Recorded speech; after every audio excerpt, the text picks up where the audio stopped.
History Spotlight, brought to you by HEC Media and the Missouri Historical Society. Hello, I'm Dr. Jody Sowell, President of the Missouri Historical Society in St. Louis, and this is History Spotlight. One St. Louis reformer wasn't just shaping playgrounds, she was shaping a city. Early childhood and family program manager Courtney Baxter-Annis tells the story of how Charlotte Rumbold left a mark on the city. Playgrounds can bring back warm childhood memories, or at least the memory of a skin knee from an adventurous attempt at monkey bars. Today, playgrounds are a lot safer and increasingly accessible for children of all abilities. But at the turn of the century, playgrounds were a novel concept. For progressive era reformer and St. Louisan Charlotte Rumbold, playgrounds in St. Louis were much more than child's play.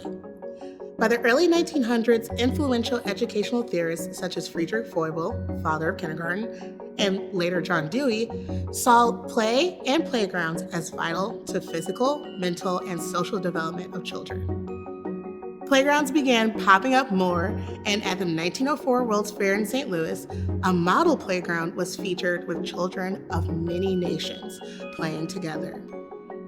By 1906, the playground movement was established, and in the next year, Charlotte Rumbold became Superintendent of Parks and Recreation in St. Louis. In St. Louis, like most American cities, many spent what free time they had playing in the street. Working class homes were tenements or slums, so playing inside was unlikely. Green space was limited. While many children enjoyed their unsupervised street play, this became increasingly dangerous as cars became popularized and child crime loomed large.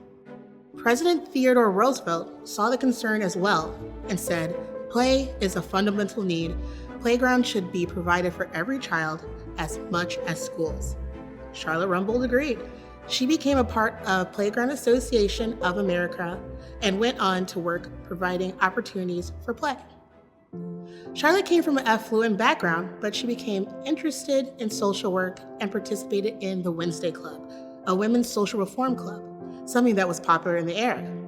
When she took on a role with Civic League as a board member, she worked with Charles Holt to deliver a report of the poor housing conditions in St. Louis that affected impoverished children the most. Charles took the pictures of the children. Some were barefoot in litter-filled alleys, and other children were playing amongst open waste pits.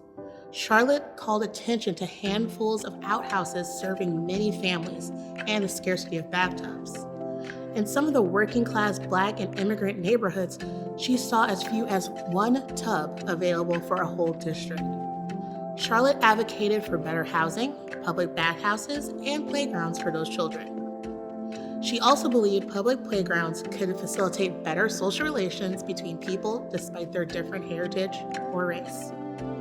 As if she wasn't busy enough, Charlotte was also an advocate for women's right to vote and their equality, while also putting together a huge production in Forest Park called The Pageant and Mask. The production was an attempt to encourage St. Louis pride in the city's history during a time of decline.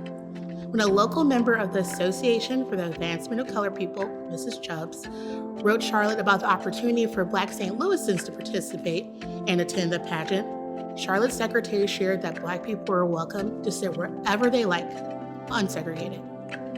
Despite increased calls by some white St. Louisans for more strict segregation citywide, Charlotte pushed back on it and protested along with Black people.